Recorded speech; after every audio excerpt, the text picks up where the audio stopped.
Assalamualaikum warahmatullahi wabarakatuh. Bismillahirrahmanirrahim. Alhamdulillah wassalatu wassalamu ala Rasulillah wa ala alihi wa sahbihi wa man wala. Amma ba'du, rabbi shrah li sadri wa yassir li amri wahlul 'uqdatam min lisani yafqahu qawli. Rabbi yassir wa la tu'assir, rabbi tammim bil khair. Subhanaka la ilma lana illa ma 'allamtana innaka antal alimul hakim. Wa la hawla wa la quwwata illa billahil aliyyil azim.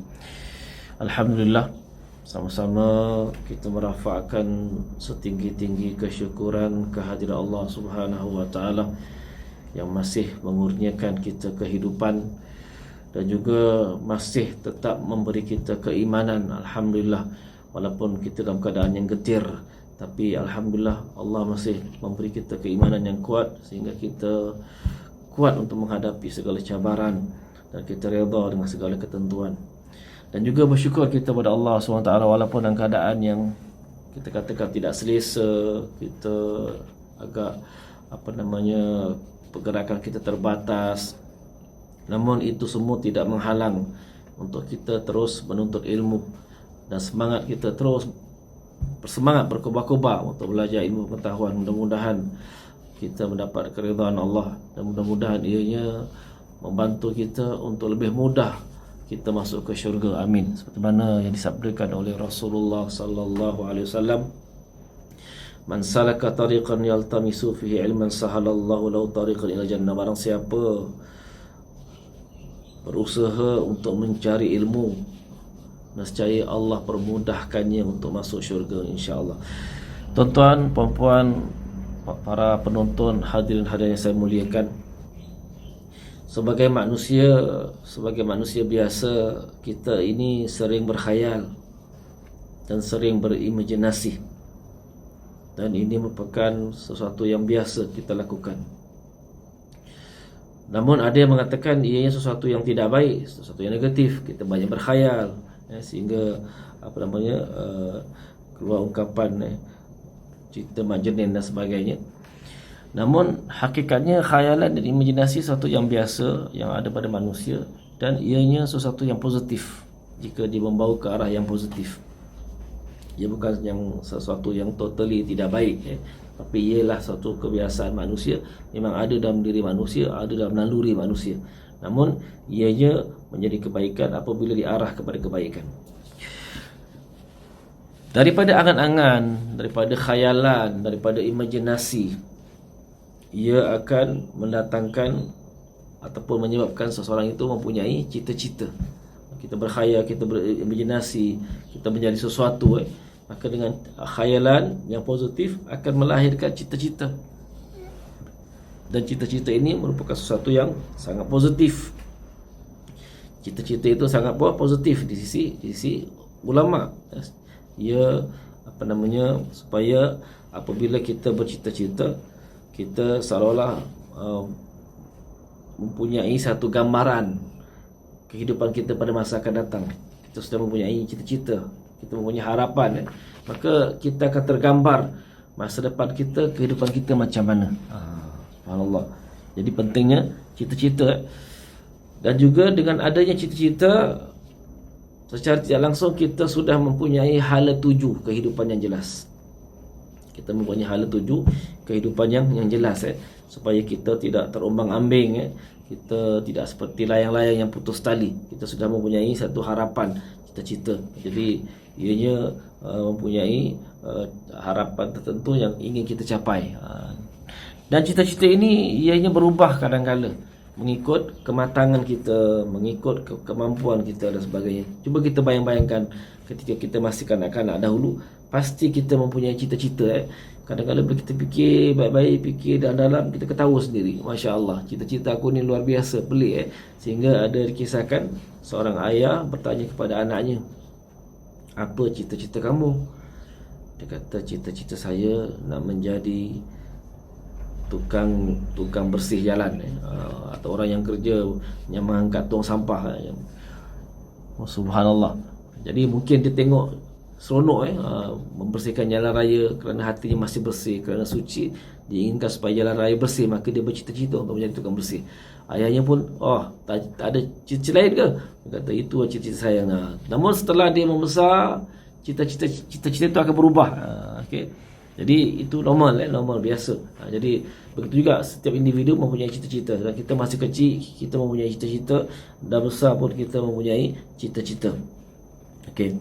Dan begitu juga sebagai seorang mukmin, kita wajib mempunyai cita-cita. Kita wajib mempunyai cita-cita, ataupun dengan ungkapan yang lebih canggih, ialah kita mempunyai wawasan hidup. Sebagai seorang mukmin, kita perlu, malahan wajib memenuhi wawasan hidup, supaya hidup kita jelas kita nak ke mana, kan?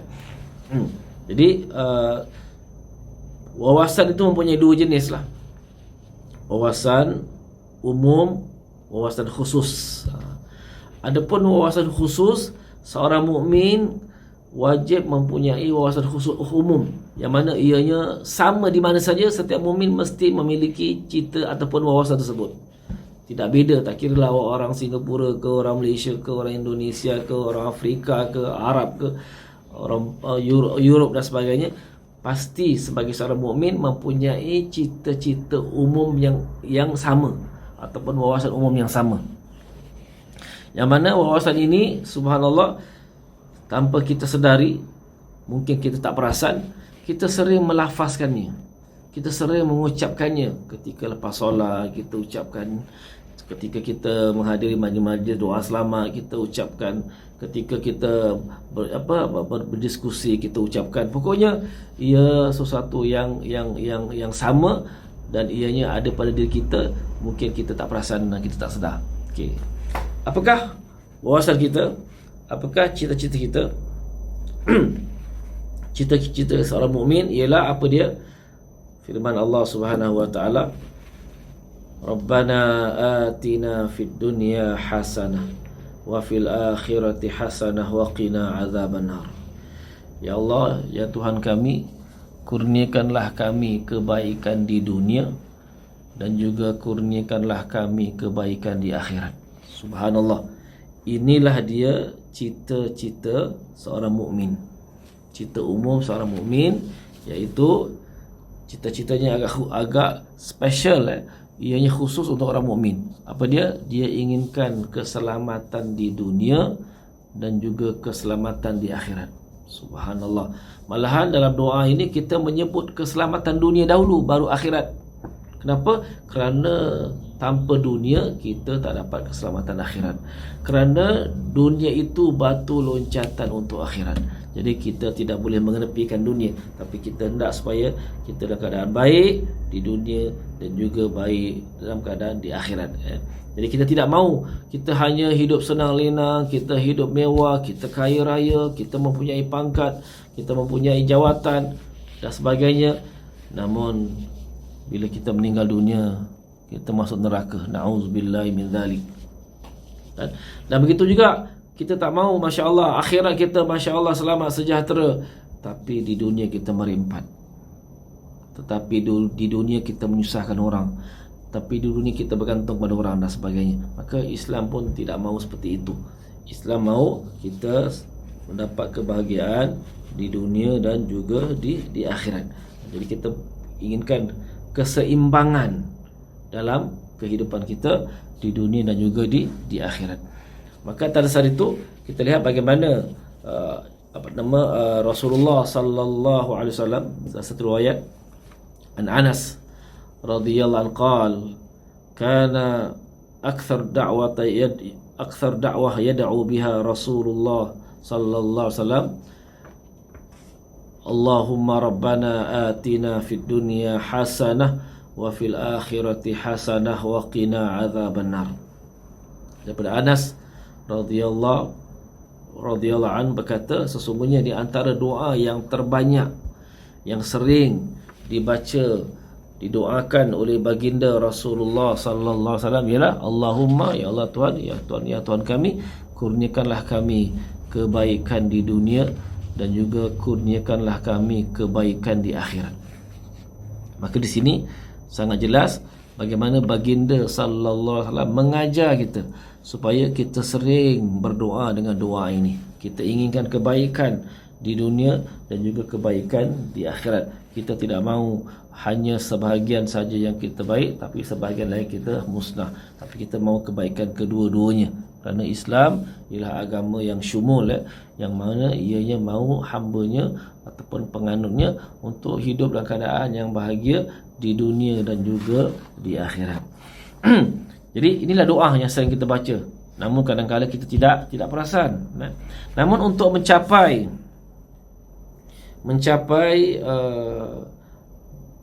wawasan tersebut, ia perlu kepada perancangan yang rapi. Ia perlu kepada usaha dan ikhtiar. Kerana setakat berdoa sahaja dia tidak akan membantu kita mencapai apa yang kita inginkan. Kita perlu kepada doa dan perlu kepada usaha dan perlu kepada perancangan, dan malahan usaha dan doa kita harus tally, harus bersesuaian agar ianya dapat mencapai apa yang kita inginkan. Kerana Allah Subhanahu wa taala berfirman, innallaha la yughayyiru ma biqaumin hatta yughayyiru ma bi anfusihim. Sesungguhnya Allah tidak akan mengubah nasib satu kaum kecuali kaum itu mengubah nasibnya. Jadi perlu kepada perubahan dalam diri kita, perlu kepada usaha, yang mana dengan usaha itulah kita mencapai apa yang kita ingin doakan. Dan saya sering membawa contoh dalam kehidupan. Apabila seseorang, sebagai contoh, dia bercocok tanam, dia mendapatkan benih ataupun biji rambutan, ditanamnya di depan rumahnya.